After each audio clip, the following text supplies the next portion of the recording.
कर्ण दुर्योधन को अपना मित्र मानता था, क्योंकि दुर्योधन ने कर्ण को हमेशा ही जाति कुल से ऊपर उठकर एक योद्धा माना था। यही कारण था कि दुर्योधन ने इतने बुरे काम करने के बाद भी कर्ण ने दुर्योधन का साथ नहीं छोड़ा। महाभारत में कर्ण का नाम एक ऐसे योद्धा के तौर पर जाना जाता है जिन्होंने कौरवों के साथ युद्ध किया था, लेकिन फिर भी अपनी कर्तव्य प्राणता दानवीर होने के लिए कर्ण का नाम आज कलयुग में भी सम्मान के साथ लिया जाता है। कर्ण को दुर्योधन का परम मित्र माना जाता है। कुंती और सूर्यदेव का पुत्र होने के बाद भी कर्ण को कई बार अपमान सहना पड़ा था, क्योंकि कर्ण से जुड़ा एक रहस्य बहुत कम लोग जानते थे कि कर्ण शूद्र पुत्र नहीं बल्कि कुंती पुत्र है। महाभारत की कथा के अनुसार जब भीष्म पितामह बाणों की सैया पर लेटे थे तो कर्ण ने उन्हें यह रहस्य बताया था। तब भीष्म पितामह ने अंत समय में उद्देश्य की पूर्ति की इच्छा को लेकर युद्ध करने के लिए कहा था। तो आइए जानते हैं कि बाण सैया पर लेटे भीष्म ने कर्ण को क्या कहा था। महाभारत युद्ध के 10वें दिन अर्जुन ने भीष्म पितामह को सरसैया पर लिटाया था। शिखंडी की मदद से अर्जुन ने कुरुक्षेत्र की रणभूमि पर युद्ध के 10वें दिन भीष्म पितामह को बाणों से घायल करते हुए उनके सरसैया बनाकर लेटा दिया था। भीष्म को इच्छा मृत्यु का वरदान था, इसलिए इतना घायल होने के बाद भी भीष्म के प्राण उनके शरीर से नहीं निकले। भीष्म प्राण छोड़ने के लिए सूर्य उत्तरायण की प्रतीक्षा कर रहे थे। युद्ध का 10वां दिन समाप्त होने पर सभी योद्धा रणभूमि को छोड़कर अपने अपने शिविर में वापस लौट गए, जबकि भीष्म पितामह सरसैया पर आंख बंद कर लेटे रहे। भीष्म से मिलने सरसैया पर पहुंचे थे कर्ण। कर्ण ने जब भीष्म पितामह की यह स्थिति देखी तो वे भयभीत हो गए और उसी अवस्था में भीष्म के निकट पहुंचे। जिस समय वे वहां पहुंचे, सरसैया पर लेटे भीष्म के आंखें बंद थी। उन्हें देखकर कर्ण की आंखें भर आई। भरे हुए कंठ से कर्ण ने भीष्म से कहा, पितामह आंखें खोलिए, आपको इस अवस्था में देखकर मुझे बहुत दुख हो रहा है। कर्ण की बात सुनकर भीष्म पितामह ने धीरे धीरे आंखें खोली और एकांत देखकर पहरेदारों को दूर हटाकर एक हाथ से कर्ण का उसी प्रकार स्नेहपूर्वक से अभिवादन किया। कर्ण को भीष्म की तरफ से इस स्नेह की आशा नहीं थी, इसलिए कर्ण का दबा हुआ विद्रोह फूट पड़ा और उन्होंने कहा, मैं वही राधा पुत्र कर्ण हूँ जो सदा आपकी आंखों में खटकता रहता था और जिसे आप हर्ष दृष्टि से देखते थे। यह बातें कहने के बाद कर्ण ने भीष्म को अपना सही परिचय देते हुए खुद को कुंती और सूर्यदेव का पुत्र होने का रहस्य बताया।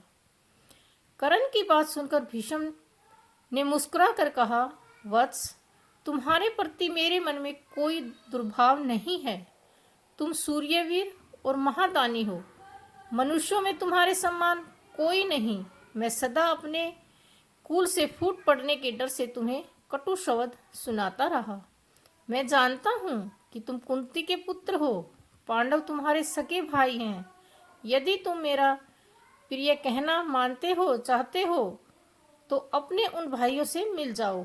मैं चाहता हूँ कि मेरी मृत्यु के द्वारा ही यह बैर की आग बुझ जाए और इस धारा के सारे राजा मिलकर रहने लग जाएं। इस पर कर्ण ने हमेशा दिया दुर्योधन का साथ। भीष्म की बात सुनकर कर्ण ने मुस्कुराते हुए कहा, आप जो कह रहे हैं उसे मैं जानता हूँ। मुझे अपने जन्म का रहस्य याद है, लेकिन माता कुंती ने तो मुझे पानी में बहा दिया था और एक सुत सज्जन ने मुझे पाल पोसकर बड़ा किया। मैं आरंभ से ही दुर्योधन से प्रीत रखता हूँ, क्योंकि उसने मुझे हमेशा सम्मान के भाव से देखा है। उसने मुझे एक योद्धा होने के नाते हमेशा ही सर्वोच्च माना है। मैंने ये प्रतिज्ञा ली है कि तुम्हारा जो दुष्कर कार्य होगा मैं पूरा करूँगा। दुर्योधन का ऐश्वर्य भोग कर मैं उसे निष्फल नहीं करना चाहता। जैसे श्री कृष्ण अर्जुन की सहायता करते हैं वैसे ही मैं हमेशा दुर्योधन की सहायता करता रहूंगा। भीष्म ने कर्ण को इस उद्देश्य से युद्ध करने की आज्ञा दी। कर्ण ने कहा कि वे हर तरह से दुर्योधन का हित करने के लिए दृढ़ प्रतिज्ञ हैं। यह युद्ध तो होकर ही रहेगा, इसे कोई नहीं टाल सकता। मेरी इच्छा है कि मैं आपकी आज्ञा लेकर युद्ध करूं, इसलिए निवेदन है कि आप मुझे युद्ध करने की आज्ञा दें। मैंने क्रोध के आवेश में आकर अगर आपके साथ कभी भी कोई दृष्टा की हो तो मुझे माफ करें। कर्ण को युद्ध के लिए कटिबद्ध देखकर भीष्म ने कहा, कर्ण, यदि यह भयंकर बैर नहीं छोड़ जा सकता तो मैं तुम्हें आज्ञा देता हूँ कि तू स्वर्ग प्राप्ति की इच्छा से युद्ध करो। इस पर कर्ण भीष्म पितामह को प्रणाम करके दुर्योधन के पास चले गए। इसके बाद दुर्योधन के प्रति कर्तव्यबद्धता का पालन करते हुए कर्ण अर्जुन के हाथों कुरुक्षेत्र की रणभूमि पर मारे गए। जिस तरह कर्ण ने दुर्योधन की मित्रता के लिए केवल एक योद्धा के तौर पर युद्ध किया, कलयुग में ऐसा मित्र और ऐसा योद्धा मिलना मुश्किल ही नहीं बल्कि नामुमकिन है। तो ये कर्ण की सुनी रहस्यमयी कहानी आपने सुनी।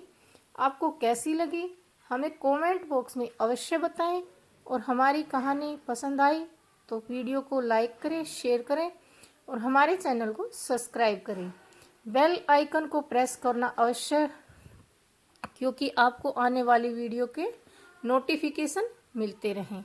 तो आज बस इतना ही, कल फिर किसी नई कहानी के साथ आपके साथ होंगे। तब तक के लिए आज्ञा दीजिए और वीडियो देखने के लिए आपका